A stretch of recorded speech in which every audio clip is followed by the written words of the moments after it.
오늘은 누가복음 19장 1절부터 10절까지의 말씀을 가지고요, 잃어버린 나를 찾아오신 사랑, 잃어버린 나를 찾아오신 사랑이란 제목으로 하나님 말씀 함께 시간 나누도록 하겠습니다. 오늘 본문은 누가복음 19장은요, 이 사복음서 중에서 여기만 나와 있는 이 삭개에 관한 이야기입니다. 아마 삭개에 관한 이야기는 아마 여러분들이 한두 번쯤은 다 이 이야기를 들어서 알게 될 겁니다. 키 작은 삭개오가 돌무화과 나무에 올라가서 예수님을 만났던 이 이야기.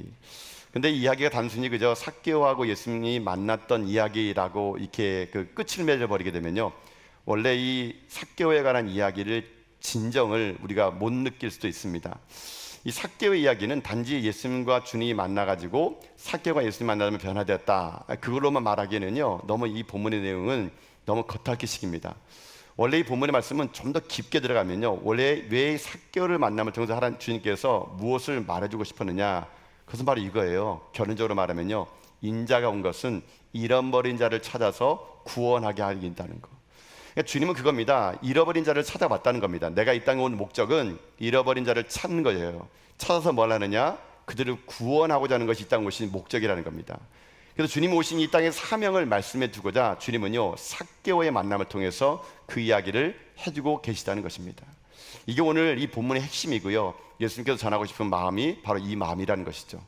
그 때문에 오늘 이 본문은 여러분들이 그저 삭개오가 예수님 만나서 변화됐다, 그래가지고 뭐 소득의 절반을 가난한 사람에 나눠주고 뭐 토색한 거나 도둑질한 것을 4배나 갚고 그런 변화된 삶을 살았다, 그거보다는 예수님이 이 삭개오를 만났던 궁극적인 목적이 무엇인지 여러분이 살펴보기를 원하는데요, 그 예수님과 삭개오의 만남의 시작은요, 이렇게 시작됩니다. 자, 여러분 1절에 있는 말씀이거든요. 자, 1절 말씀 한번 읽어보겠습니다. 읽습니다. 예수께서 여리고로 들어가 지나가시더라. 아멘. 자, 삭개오와 예수님의 만남의 이야기는 예수님께서 여리고로 들어가시다가 만나게 됩니다. 자, 근데 우리나라 말 성경에는 좀 이 뉘앙스가요, 예수님이 그냥 여리고를 그냥 지나간 것처럼 보이잖아요. 근데 사실 그렇지 않습니다. 예수님은 여리고를요, 그냥 지나가지 않습니다. 예수님은 이 땅에 오셔가지고 그 어떤 것도 그냥 한 게 없습니다. 다 어떤 목적과 의도가 있었거든요. 지금 이 사건도 마찬가지예요. 예수님이 여리고를 그냥 지나가는 게 아니고요, 의도를 가지고 이 여리고를 일부러 지나가게 됩니다. 그걸 어떻게 추정할 수 있을까? 여러분 2절 말씀 보게 되면은 그 말씀을 우리가 이렇게 볼 수가 있거든요. 자, 2절 말씀까지 읽어봅시다. 자, 읽겠습니다. 삭개오라 이름하는 자가 있으니 세리장이요 또한 부자라. 아멘. 자, 한번 이야기를 해봅시다. 예수님이 여리고를 들어 지나가시다가 삭개오라는 이름한 사람을 만났는데 그는 세리장이고 부자였더라, 이거였습니다. 자, 근데 제가 여러분에게 말씀드릴 때 이게 예수님이 의도적으로 여리고를 들어갔다라고 말한 이유가 뭐냐면요, 사실 우리 개역개정 성경에는 이 번역본 중에 빠진 부분 때문에 그래요. 원래 이 2절 앞에는요, 원문에 있는 단어가 우리 번역본에는 빠져 있습니다. 원문에는 뭐라 나오냐면요, 거기 앞에 카이이두라는 말이 있습니다. 카이이두. 이 말은 번역하면은요, 그러나 보라, 이런 말입니다. 그러나 보라. 이 그러나 보라, 그러니까 이 2절 말씀을 원문을 가지고 직접 직역하면요, 이렇게 읽을 수 있죠. 그런데 보라, 삭개오라 이름하는 자가 있으니 세리장이요 또한 부자라. 이게 좀 더 맞는 번역이고요, 영어 성경에는 이 사라진 이 원문을, 우리 개역개정에 빠진 원문을 그대로 영어 성경에는요, 거기 나와 있게 됩니다. 자, 그러면 여기서 중요한 게 뭐냐면요, 여기서 말했던 카이이두, 그러니까 그러나 보라라는 이 말 중에 보라라는 말이 더 중요합니다. 이 보라라는 말의 이두는요, 성경에 참 많이 나옵니다. 우리가 그냥 개역개정 한글로 보니까는 이게 많이 나오는지 모르지만요, 이 성경에는 보라라는 말이 엄청 많이 나오는데 이 보라라는 게 뭐냐면요, 그냥 보는 게 아닙니다. 어떤 의도를 가지고 보라는 겁니다. 그러니까 어떤 의도를 가지고, 목적을 가지고 뭘 보라는 겁니다. 보라, 너희는 지치지 말고, 보라, 너희를 싸우는 하나님을 보라는 거예요. 그냥 보는 게 아니고요, 어떤 목적을 가지고 보라는 건데, 이 누가복음을 쓴 누가는요, 지금 이 말에 이 보라라는 말, 이두라는 말 쓰므로 해가지고 앞으로 지금 예수님께서 삭개오를 만난 이야기는 그냥 단순한 이야기가 아니라 한번 잘 보라는 얘기예요. 이 만남은 정말 역사적인 만남이고, 이 만남이 예수님이 이 땅에 오신 것을 실현해 준 만남이기 때문에 지금부터 똑똑히 잘 보라. 이 이두라는 말은 그래서 이 본문에서는요, 감탄사입니다. 야, 자 봐라, 야, 이걸 봐라, 예수님이 이렇게 하신 분이시다, 이걸 말해주기 위해서 카이두, 이런 말을 쓰게 됐다는 얘기예요. 자, 그럼 이렇게 감탄적인 말로 쓰는 이 삭개오는 도대체 누굴까요? 삭개오에 대한 프로필이 오늘 본문에 나와 있게 되는데, 여러분 아까 2절을 읽어서 알겠지만 여리고 성에 들어갔을 때 삭개오를 만났잖아요. 자, 삭개오가 누굴까요? 자, 먼저 삭개오의 이름의 뜻이 중요합니다. 삭개오라는 이름의 뜻은 무엇이냐면요, 그 뜻은 순결하다, 의롭다라는 뜻이에요. 아마 그의 아버지가 아들이 태어났는데 보통 이스라엘은 자녀의 이름을 아버지가 보통 지어주거든요. 삭개오라고 지었나 봐요. 너는 의로워라, 순결하라, 그런 마음을 가지고 삭개오 이렇게 이름을 지었나 봐요. 자, 근데 그 이름 뜻대로 이 삭개오는 살지 못했던 모양입니다. 왜냐하면 그가 어떤 사람이냐, 여러분 2절 뒤에 그의 직업이 나와 있잖아요. 그의 직업이 뭡니까? 세리장이었더라. 자, 이 세리장이라는 말과 이 삭개오라는 이름은요 좀 어울리지 않는 말입니다. 예를 들면 뭐 이런 말이겠죠. 착한 도둑, 뭐 이런 거죠. 뭐 이런 거. 그러니까 뭐 도둑인데 착한 도둑, 이게 좀 말이 안 맞는 것처럼 이 삭개오라는 말이 의롭고 순결하다는 말인데 세리장이라는 말까지 겹쳐지니까 이게 서로 안 맞는 거예요. 왜 그러냐? 여러분, 당시에 세리가 그 당시에 이스라엘 사람들에게는요 썩 괜찮은 직업이 아니었던 거예요. 이스라엘은 지금 로마라는 나라의 식민지로 있으면서 사람마다 이 그 로마의 세금을 내게 됩니다. 로마는요 나라를 정복할 때마다 그 나라의 문화와 종교를 인정해 줬어요. 단지 로마에만 반기들지 말고 로마에만 세금을 들인다면은 너희들의 나라 문화와 너희들의 나라의 전통은 내가 지켜주겠다, 이런 약속이 있었습니다. 그래가지고 로마는요 모든 나라를 지배할 때마다 그 나라의 민족과 그 나라의 종교를 인정해 줬어요. 그렇지만 그들에게 세금을 받게 합니다. 그래서 나라를 이렇게 유지하게 됐던 거죠. 이스라엘도 마찬가지였습니다. 로마란 나라가 이스라엘 지배했더니 이 로마는요 이스라엘 사람들에게 세금을 징수할 수 있는 세금 징수권을 팔았던 거예요.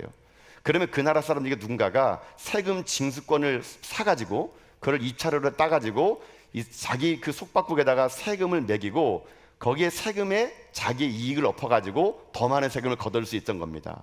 그러니까 이 이스라엘 사람들 입장에서는 같은 동족인 사람이 세리장이었다는 것은 우리나라 말하면요 친일파와 똑같은 거예요. 친일파 같은 사람. 그런데 그런 세리인 사람 중에서 삭개오는 뭐예요? 세리장이에요. 세리장. 그러니까는 많은 세리들을 거느리고 있는 세리의 우두머리입니다. 우두머리. 쉽게 말하면 오늘날로 말하면 뭘까요? 뭐 로펌 변호사 대표입니다. 변호사를 엄청 많이 있는데 그 로펌 큰 변호사 사무실에 대표 변호사를 할 정도로 세리장은요 그 당시에요 얼마나 큰 높은 관직인지 모릅니다. 그리고 그 세리장이 어딘 살냐면 여리고 사람이에요. 여리고는요 이스라엘에서 가장 상업으로 왕성했던 도시거든요. 그러니까 세금이 걷어지는 게 좀 많지 않습니다. 어마어마 많습니다. 그러니까 쉽게 부자가 될 수 있는 길은 뭐냐? 그 여리고라는 큰 상업 도시의 세리들 중에 우두머리인 세리장. 여러분, 그러니까 이 삭개오는 말 다 했죠. 그의 삶이 어떤 것인지. 사람들은 세리 중에 또 세리장인 삭개오를 볼 때마다 이름이 삭개오라고? 뭐 순결하고 뭐라고? 아이고 이름값 좀 하고 살아라. 이름값 좀. 아마 이게 대놓고 말은 못해도 세리 삭개오제라면 손가락질하고 마음속으로 이 세리 삭개오에 대해서 이런저런 궁시렁거리는 말을 했을 거예요. 삭개오는 바로 그런 사람입니다. 자기 인생 삶의 출세를 위해서라면 세리면 어떻습니까? 돈만 많이 벌면 되지. 이런 식으로 그는요 그 민족으로부터 배신을 당하더라도 아랑곳하지 않고 그렇게 살았던 사람이에요. 그가 세리장 삭개오입니다. 근데 이 사람이 그뿐 아니라 프로필을 보니까 또 하나가 있습니다. 어떤 특징이 있느냐? 여러분 3절 보세요. 한번요. 3절. 자, 3절 봅시다. 읽겠습니다. 그가 예수께서 어떠한 사람인가 하여 보고자 하되 키가 작고 사람이 많아 할 수 없어. 자, 세리 삭개오에 대한 또 다른 이야기는 그가 키가 작다라고 합니다. 얼마큼 작아야 키가 작은 걸까요? 그래서 제가 이 키가 작다는 말이 무슨 말인가 알아봤더니 그 원문이 보니까 헬리키아라는 말 썼더라고요. 그래서 제가 이거 사전을 보니까 헬리키아가 나이가 어리다 이런 말이래요. 그러니까 아마 이게 그 의도적으로 누가복음에 누가가 쓸 때 이 키가 작다는 것을 어떻게 표현했냐면요 어린아이처럼 작다라는 그런 말로 이 말을 썼던 겁니다. 원문에는요. 그러니까는 어린아이처럼 작다는 거 얼마큼이냐 봤더니만 그 당시에 통상적으로 유대인들 중에 어린아이 같은 키는 몇이냐면요 150 이하입니다. 150 이하. 150 이하면 엄청 작은 키죠. 그게 어린아이 같은 키라는 거예요. 자 보세요. 그리고 이 세리 삭개오는요 제가 이 문헌 보니까 이 세리 삭개오의 나이가 추정이 되더라고요. 어느 정도 이게 그 나이가 돼야 세리장이 되냐면은 40에서 한 50 정도 돼야 그래야 이 세리들 중에 세리장이 될 수 있는 그런 그 나이가 되는 모양입니다. 자 종합해 봅시다.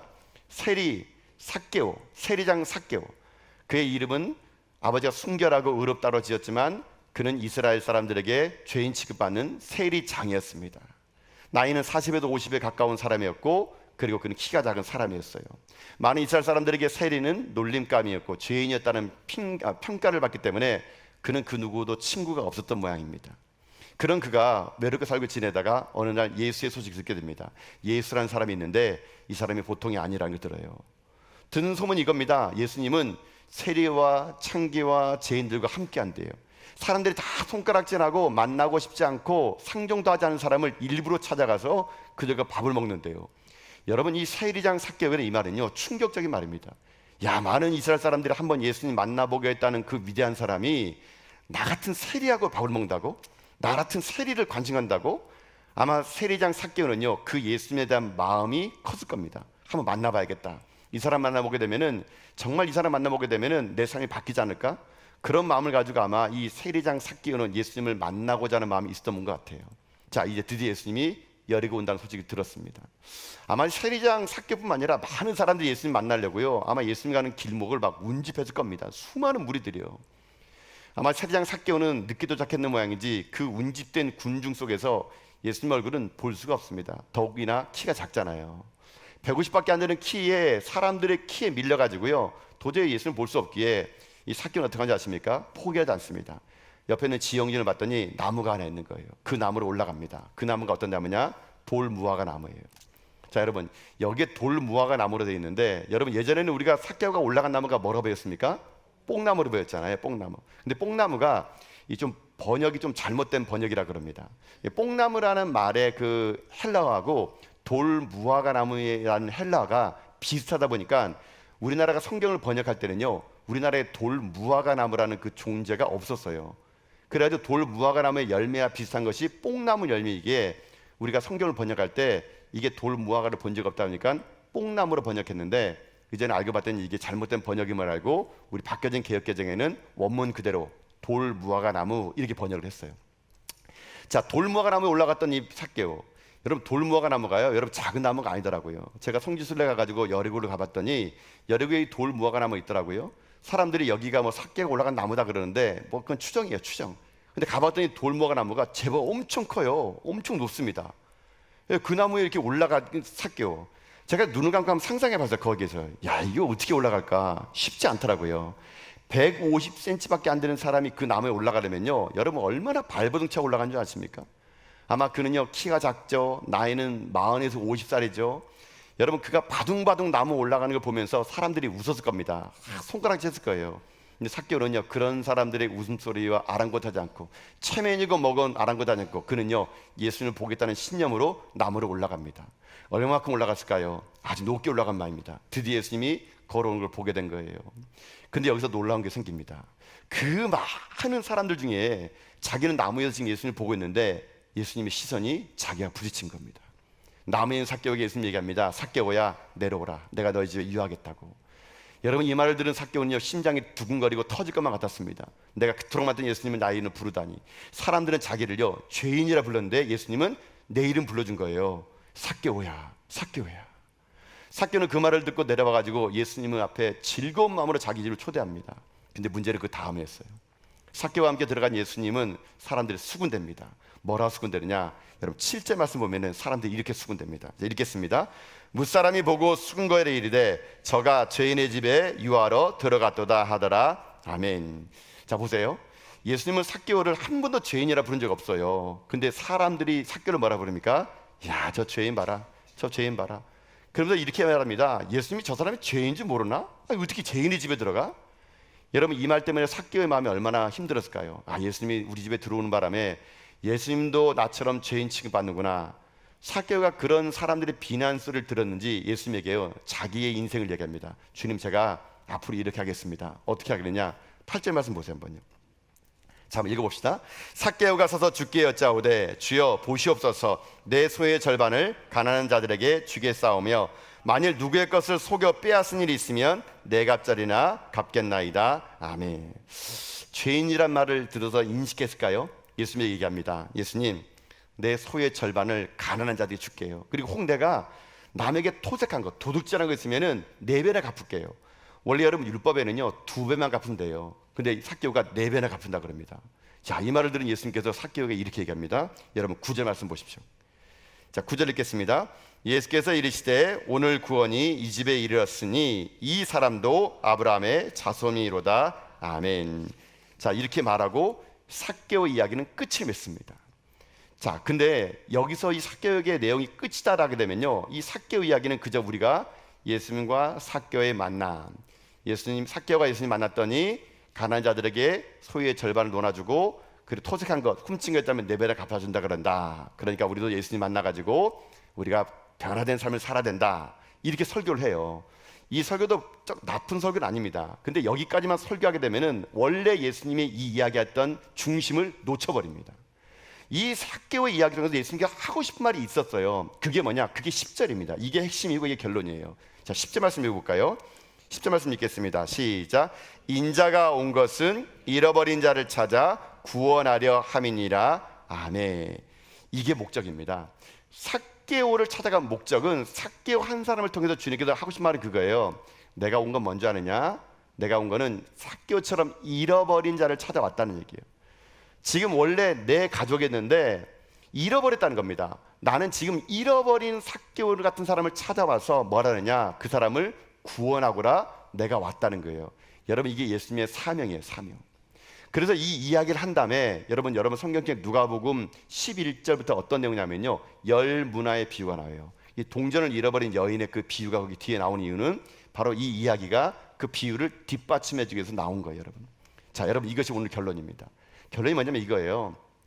예수님이 이 땅에 오신 목적은 한 영혼에서 왔다는 얘기예요. 잃어버린 한 사람, 그 잃어버린 한 사람을 위해서 예수님은 하늘의 보좌를 버리고 찾아오셨고, 그 찾아온 그 한 사람을 통해서 예수님은 어떻게 하느냐? 구원하기로 작정하시고 오셨다는 얘기예요. 결국 이 말씀은 우리에게 주신 하나님 말씀이 있습니다. 2000년을 흘러 지난 우리에게 이 삭개오 이야기는 어떤 느낌으로 우리가 받아들였느냐? 나도 예수님의 마음을 알아 잃어버린 자에게 찾아가야 된다는 얘기예요. 우리도 이 땅 가운데 잃어버린 자에게 찾아가서 그에게 구원을 전하는 거, 그게 우리의 사명이고 예수님의 마음이 거기 있다는 것을 우리가 깨달아 알기를 주님은 원하시기에 이 이야기를 오늘 우리에게 들려주고 있다는 겁니다. 자, 그러면 오늘 설교는 이렇게 볼게요. 그럼 우리가 예수님의 마음을 알아가지고 잃어버린 자를 찾아가려 그러면 우리가 어떻게 해야 될까요? 우리가 어떤 마음으로 살아가야 우리가 예수님 같은 마음을 가져가지고 잃어버린 자에게 찾아갈 수 있을까요? 자, 오늘 제가 삭개오 이야기를 쭉 검토해 보니까요, 여기에 몇 가지 길이 있더라고요. 삭개오가 예수님 만난 것과 예수님이 삭개오를 평가한 이야기를 통해서 우리도 예수님의 마음처럼 잃어버린 자를 찾는 방법이 여기 나와 있더라고요. 자, 그러면 어떻게 해야 우리가 잃어버린 자에게 주님의 마음을 가지고 달려갈 수 있을까? 제가 볼 때는요, 첫 번째 길이 이거예요. 첫 번째 길은요, 예수님을 향한 목마름이 먼저 필요합니다. 예수님을 향한 목마름이 먼저 필요하다는 겁니다. 자, 여러분 한번 들어보세요. 얘기는 이렇게 되죠. 지금 여러분 한번 상상해 봅시다. 여러분, 그 당시에 그때 수많은 사람들이 거기를 운집했는데 왜 삭개오만 예수님 만났을까요? 왜 예수님은 삭개오만을 만나줬을까요? 여러분, 이게 좀 궁금하지 않으십니까? 그때 얼마나 병자들도 있었고 얼마나 눈먼 자도 있었고 얼마나 많은 사람이 있었겠어요. 근데 왜 예수님이 유독 삭개오만 만났을까? 이 말은 다른 말로 번역하면 이렇게 될 수 있어요. 삭개오가 그 작은 키를 가지고 돌무화과 나무로 올라갔던 힘은 무엇일까? 그것은 뭔지 아십니까? 바로 목마름입니다. 목마름. 뭐에 대한 목마름이냐? 예수님에 대한 목마름이 있었다는 거예요. 여러분요. 여러분 들어보세요. 세상 수많은 사람들이 이 땅에 다 목마름이 있습니다. 돈에 대한 목마름, 인기에 대한 목마름, 권력에 대한 목마름. 근데 그거 아십니까? 그런 목마름은 결코 우리의 인생의 삶의 갈증을 해결할 수가 없다는 얘기예요. 여러분요. 여러분, 우리 인생의 삶의 진짜 목마름 해결할 수 있는 분은요, 예수 그리스도 그분밖에 없다는 겁니다. 예수를 향한 목마름이 있는 자만이 누굴 만날 수 있냐? 예수를 만날 수 있다라는 거예요.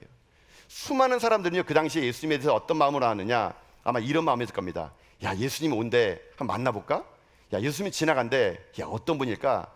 사람들은 예수님에 대해서 호기심을 가지고 왔을지 몰라요.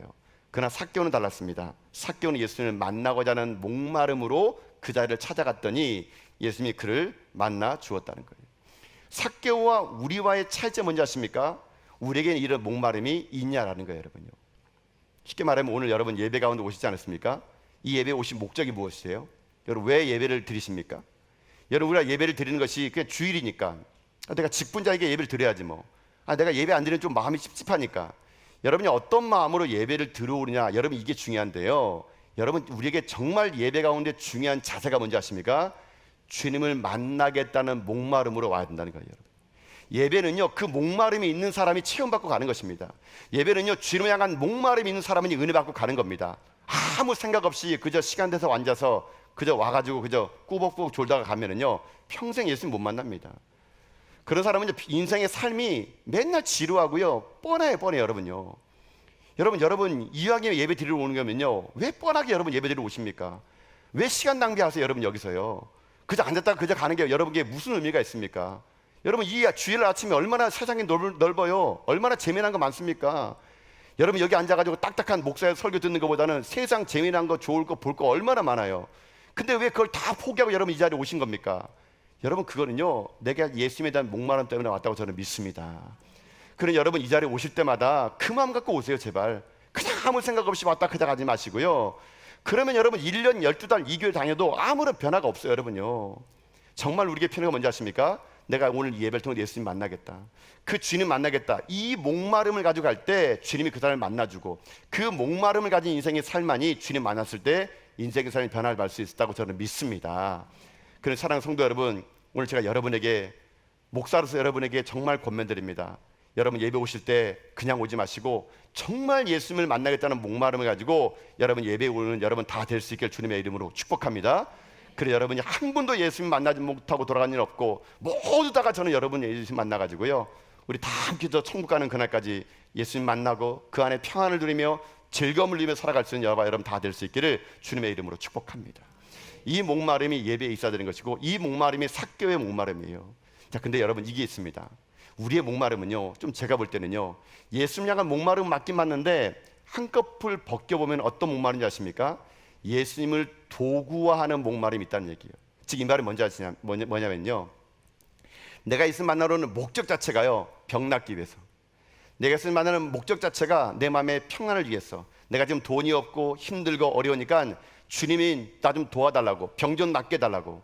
우리가 예수님 향한 이 목마름이 도구를 향한 목마름이 돼서는 안 돼요. 여러분요, 정말 믿음의 사람이라는 것은요, 내가 예수님 그분 자체를 향한 목마름이 돼야 되는 것이지, 예수님을 이용해가지고 내가 뭔가를 얻고, 예수님을 이용해가지고 내 병이 낫고, 예수님을 말해가지고 내가 뭔가를 얻는 그런 도구화된 목마름이 아니라 그분 자체가 목마름이 돼야 됩니다. 그분 자체가, 예수님 그분 자체를 갈망하며 와야 되는 거예요.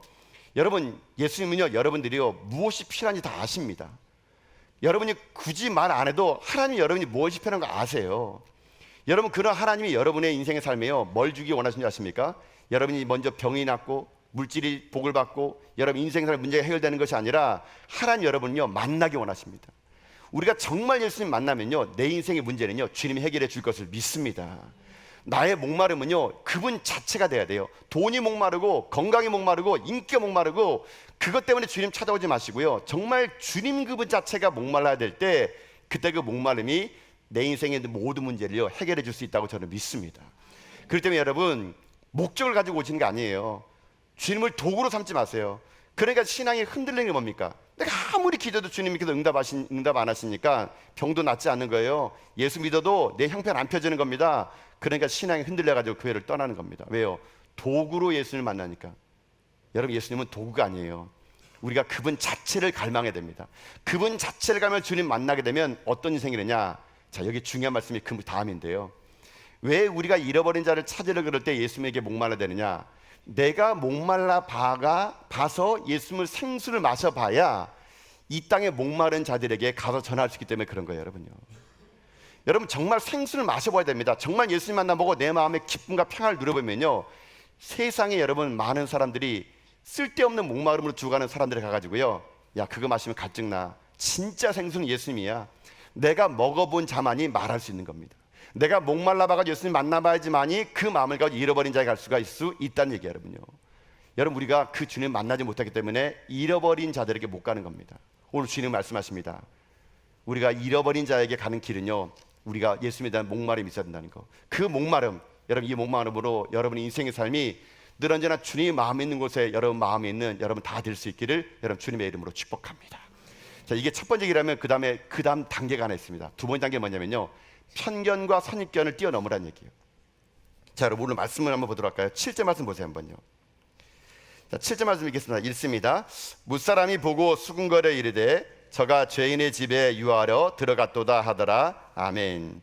자, 한번 들어보세요. 우리가 잃어버린 자에게 가려 그러면 첫 번째는 내 안에 목마름을 가지고 주님 만나야 됩니다. 생수를 가지고 내가 가야 되는 거예요. 근데 갈 때 어떻게 가야 되느냐? 편견과 선입견을 뛰어넘으라는 얘기입니다.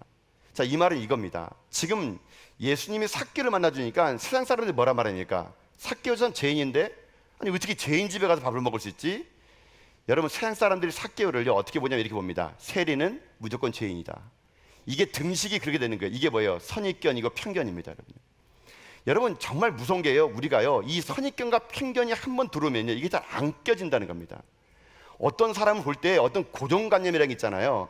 이 고정관념을 누굴 보기 시작하면요, 누가 뭐라고 하더라도 그 고정관념이 안 깨지면요 그 사람을 볼 때 항상 선입견과 편견을 볼 수밖에 없는 것이 여러분 우리들의 연약한 인생이에요.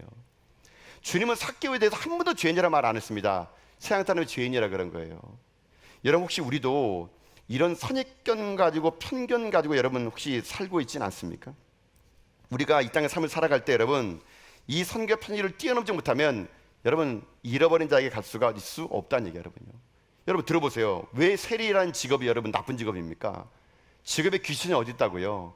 왜 부자가 여러분 꼭 나쁜 사람입니까? 그렇지 않아요. 열심히 돈 벌어가지고 정말 정정당당하게 산 부자들 여러분 있을 수 있다는 얘기예요. 여러분요. 근데 우리가 그것을 깨닫지 못하는 겁니다. 여러분 이 만약에 진짜 삭개오가요 진짜 세리장으로서 나쁜 일 했다면 비난받아 마땅하는데, 사실 여러분 세리장 이 삭개오는요 그런 사람이 아니었습니다. 어떻게 할 수 있냐면요, 여러분 8절 보면요 그게 이렇게 나와 있어요. 자, 8절 말씀 보고 있습니다. 읽습니다. 삭개오가 서서 주께 여짜오되 주여 보시옵소서, 내 소유의 절반을 가난한 자들에게 주겠사오며 만일 누구의 것을 속여 빼앗은 일이 있으면 내 갑절이나 갚겠나이다. 아멘. 자, 이게 중요한 단어가 있는데 거기에 보면은 주겠사오며 갚겠나이다. 이게 중요한 단어입니다. 이게 왜 중요한 단어냐면요, 한번 들어보세요. 삭개오가 만약에 정말 세리장으로서 도둑놈이었다 그러면 여러분 마땅하게 비난받아겠죠. 근데 세리장 삭개오는요 그런 사람이 아니었어요.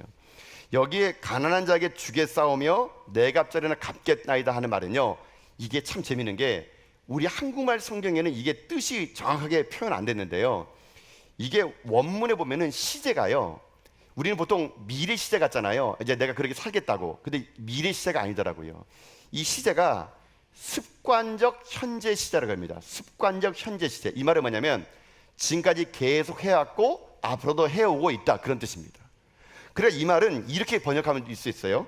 내 소유의 절반을 가난한 자들에게 주어 왔으며 만일 누구의 것을 속여 빼앗은 일이 있으면 내 갑절이나 갚아 왔나이다, 이 말이에요. 그러니까 세리장 삭개오는요 지금 계속 자기가 소유의 절반을 가난한 자에게 주어 왔고, 그리고 내가 혹시 빼앗은 일 있다면은 네 배나 갑절이나 갚은 인생을 살아왔습니다, 그걸 말하는 겁니다. 결국 서양 사람들 보는 세리장 삭개오와 세리는요 전혀 다르다는 것을 우리가 알 수 있다라는 거예요. 여러분요. 여러분 이걸 가지고 그냥 우리 삶을 적용합시다. 우리도 여러분 비슷한 일이 얼마나 많습니까? 사람을 선입견으로 보는 거. 여러분 부탁드립니다. 제발 여러분을 보는 선입견으로 누구를 판단내리지 마세요. 그 사람이 어떤 직업을 가졌는지, 그 사람이 많이 배웠는지, 그 사람이 뭘 했는지, 여러분 이걸로 판가름 내서는 안 됩니다. 주님은 그 어떤 누구도 편가름 나지 않고요 편견 가지 않아요. 선입견이 없습니다. 근데 우리는요 늘 언제나 사람 볼 때마다 그 사람을 가지고 선입견을 갖는 거예요. 저 사람은 저럴 거야. 아이고 거봐, 저 사람 저러니까 저렇지. 여러분 그렇지 않다는 얘기입니다. 제가 볼 때는요 참 우리나라가 좀 그런 게 있는 것 같아요. 우리나라는 이 선입견이 좀 있는 것 같아요. 조선 500년 역사가 여러분 우리 그런 역사 아닙니까? 우리가 여러분 조선 500년 역사 속에서 신분이 계급이 있었잖아요. 양반과 천민의 계급. 양반은요 뭘 해도 양반입니다. 그 양반이란 사람이 덜 떨어지고 뭐 하더라도 양반이니까. 또 천민 보세요. 천민요 백정 가문 출신들은요 아무리 뛰어나도 그 사람의 기회적인 기회 맞이 주지 않았던 것이 우리나라 역사 아닙니까? 여러분 이것이 교회 안에도 들어와서 문제라는 거예요. 여러분요. 여러분 교회 안에도 가난한 자와 부한 자를 구별하고 출신 학교를 구별하고 사회적 지위를 구별해 가지고 여러분 사람을 편가르거나 선입견을 봐서는 여러분 안 되는 겁니다. 여러분요. 특별히 여러분 교회 보세요.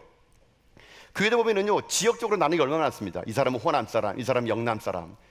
여러분 이래서는 안 됩니다. 여러분요. 여러분 이번에 대선 보세요. 저는 이번 대선 보면서 참 가슴 아프더라고요. 우리나라 두 쪽으로 딱 나눠지지 않았습니까? 동가서가 여러분요. 무슨 이거 태극 문양도 아니고 빨간색 파란색 딱 나눠지고 보세요. 저는 그거 보면서 참 가슴이 아프더라고요. 여러분 이런 일들이 교회 안에 있어서는 안 된다는 겁니다. 여러분요.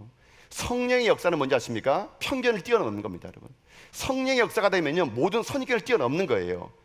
그 사람이 가난하다고, 그 직업가 있다고, 그 사람이 그럴 거라고, 여러분 왜 선입견을 가지십니까? 복음은요 선입견을 뛰어넘는 겁니다. 복음은요 편견을 뛰어넘는 겁니다. 복음은요 사마리아 성에 가서 여자까지 만나주는 주님처럼 가는 겁니다. 그게 바로 복음이고 그게 바로 성령의 능력이라는 것이죠. 오늘 여러분 가운데 혹시 선입견이 있습니까? 편견이 있습니까? 고정관념으로 누구를 평가하거나 여러분 그런 마음이 있다면 오늘 저는 예수의 이름으로 그 편견이 끊어질 수 있길 주님의 이름으로 축복합니다. 예수의 사랑의 눈으로 그를 보셔야 돼요. 잃어버린 자로 보잖아요. 주님은요 잃어버린 삭개로 보잖아요. 세상 사람은 삭개를 뭐라 봅니까? 죄인이라고 보잖아요. 예수님은 그렇게 안 불렀어요. 삭개오를요 그의 이름으로 부르셨습니다. 삭개오야, 삭개오야. 오늘 우리가 정말 복음을 가지고 여러분요 정말 우리가 잃어버린 영혼에 가려고 하면은 이 사람이 구원받을 사람이고 이 사람은 벌받을 사람이고 그거 아닙니다. 여러분요 우리가 정말로 이 땅 가운데 이 성경과 편견을 뛰어넘어 가지고 예수님의 마음을 가지고 잃어버린 한 영혼을 향한 마음을 가지고 나갈 때 여러분 우리의 걸음걸음은요 우리의 전도는요 우리의 선교는요 편견을 뛰어넘어 성령 역사가 임할 것을 저는 믿습니다. 그러니 오늘 여러분 마음속에 다시 마음을 고쳐먹으세요. 사람을 평가하는 말들, 선입견의 말들, 고정관념의 말들, 여러분 이거 다 여러분 성령 역사를 뛰어넘으셔가지고 여러분들이 예수님의 마음을 가지고 예수님이 바라보는 영혼을 내가 바라보고 예수님이 흘리는 땅에 여러분이 발걸음을 걸으는 가운데 여러분 가운데 이 선견의 편견을 뛰어넘어 주님을 향한 목마름의 그 목마름을 통해서 예수님 만난 그 힘을 가지고 여러분 주님 오시는 그날까지 이 땅 가운데 잃어버린 한 영혼을 위해서 주님과 함께 걸어나가는 여러분 다 될 수 있기를 주님의 이름으로 축복합니다. 사랑하는 성도 여러분, 지금 예수님이 이곳에 계시고요 그 주님이 지금 이 자리를 지나가고 있습니다. 누가 예수를 만날 수 있을까요? 목마른 자만이 만날 수 있습니다. 매 주일마다 여러분 목마름을 이곳에 오십시오. 주님이 이 자리를 걸어가고 계실 때 그 주님 만나시고 그 주님 만난 그 생명의 생수를 가지고 세상으로 가셔가지고 이 땅에 잃어버린 자들에게 생명의 생수를 전해주십시오. 그리고 편견 갖지 마시고 선교를 뛰어넘어가지고 복음으로 여러분의 삶이 무장되어 나가는 인생길 다 될 수 있기를 여러분 주님의 이름으로 축복합니다. 아멘.